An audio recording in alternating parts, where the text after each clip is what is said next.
Salam sejahtera Malaysia, selamat datang ke channel Fels Lifestyle. Saudara-saudara yang amat dihormati semua, sudah pasti akta anti lompat parti yang berkuat kuasa menjadi cakap ramai orang. Ada yang setuju dan ada yang tak setuju. Baru-baru ini, salah satu kepimpinan dari Perikatan Nasional, ahli parlimen dari Perikatan Nasional, telah menimbulkan satu lagi isu berkaitan dengan ini. Satu artikel dari Malaysia Kini, ketepikan akta anti lompat parti, kata Syahidan. Ahli Parlimen Arau, Syahidan Kasim, mencadangkan agar akta anti lompat parti diketepikan bagi memberi kebebasan kepada ahli parlimen untuk memilih kerajaan baru. Syahidan berkata, ini kerana kerajaan yang ada gagal menangani kenaikan harga barang. Rakyat sudah tidak dapat lagi perlindungan kenaikan harga barang. Pegawai-pegawai kerajaan letih tentang apa yang berlaku. Saya cadangkan tindakan segera diambil. Kalau nak apungkan semua harga barang, saya sokong. Apungkan politik. Benarkan akta lompat parti diketepikan agar semua orang yang mahu menyertai kami boleh, katanya, dalam ucapan perbahasan rang undang-undang RUU perbekalan 2024 di Dewan Rakyat. Pada 28 Julai 2022, Dewan Rakyat mencatat sejarah apabila rang undang-undang RUU perlembagaan pindaan nombor 3 2022 berkaitan dengan ahli parlimen bertukar parti diluluskan dengan sokongan majoriti lebih 2/3. Rang undang-undang yang digubal berasaskan 8 parameter utama itu diluluskan menerusi undi belah bahagian selepas dibentangkan oleh Perdana Menteri ketika itu Ismail Sabri Yaakob. Menurut anda tuan-tuan dan puan, berkaitan dengan isu ini, yaitu mengetepikan akta anti lompat parti, menurut Syahidan, bagi memberi kebebasan kepada ahli parlimen untuk memilih kerajaan baru. Adakah perkara ini relevan untuk diluluskan? Ataupun lebih relevan lagi apa yang ada pada hari ini, yaitu akta anti lompat parti berkuat kuasa. Artikel ini dari Malaysia Kini, ketepikan akta anti lompat parti, kata Syahidan. Sekian saja, teruskan bersama di dalam channel ini untuk info yang seterusnya. Halo semua, salam sejahtera Malaysia. Selamat datang ke channel Fels Lifestyle. Hari ini terdapat satu lagi isu menarik yang menyebut dua nama pemimpin terkenal yang saya boleh katakan seorang adalah bekas Perdana Menteri dan seorang lagi adalah Presiden bagi sebuah parti antara parti yang terkuat di Malaysia.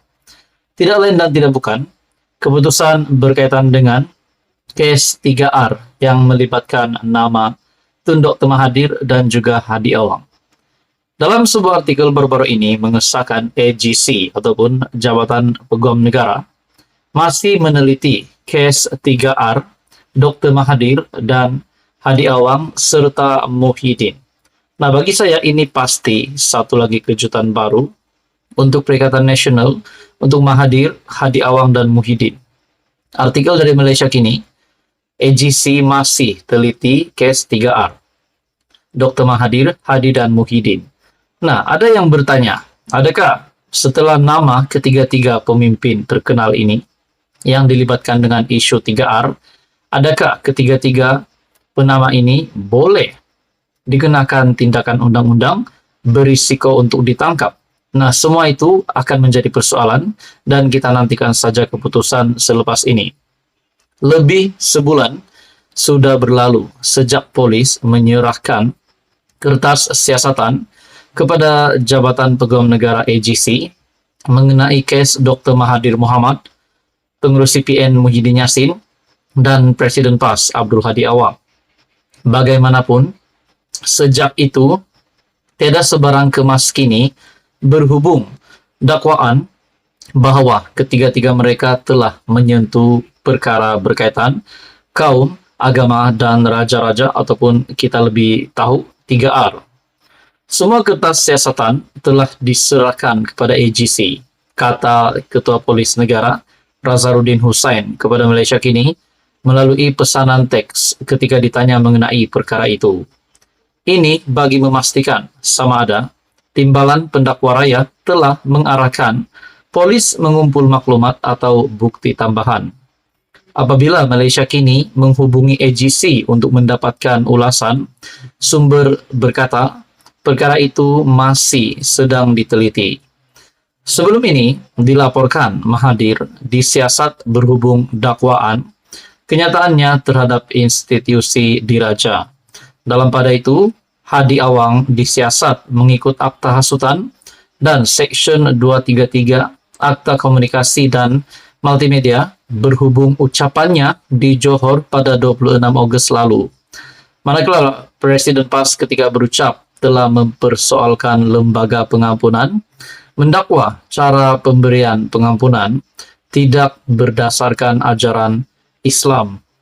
Bulan lalu, Hadi yang berumur 75 tahun berkata, jika disabitkan bersalah, dia bersedia menjalani hukuman penjara dan bukannya membayar denda. Dalam perkembangan berkaitan, polis telah membuka 2 siasatan terhadap Muhyiddin berhubung kenyataannya semasa pilihan raya kecil Simpang Jeram dan Pulai di Johor baru-baru ini. Ini selepas bekas Perdana Menteri memberitahu pengundi fatwa haram untuk memilih calon PH.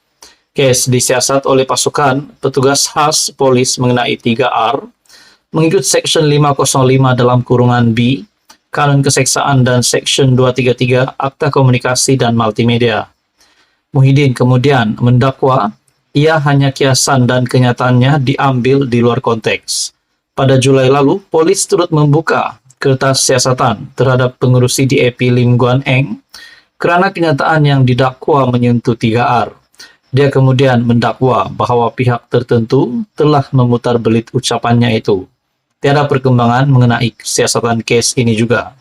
Setakat ini, Menteri Besar Kedah Muhammad Sanusi menjadi satu-satunya tokoh berprofil tinggi yang dihadapkan ke mahkamah dalam tempoh seminggu selepas membuat ucapan yang menyentuh 3R.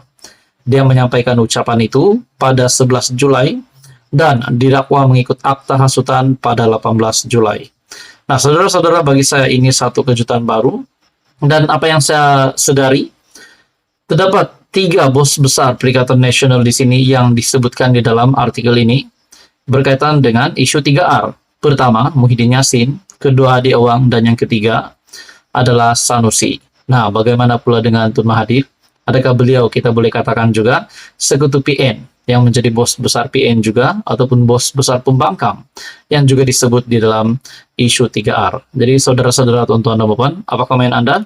Teruskan bersama di dalam channel ini untuk info yang seterusnya. Mohon bantu channel ini dengan menekan butang like, share, dan juga subscribe.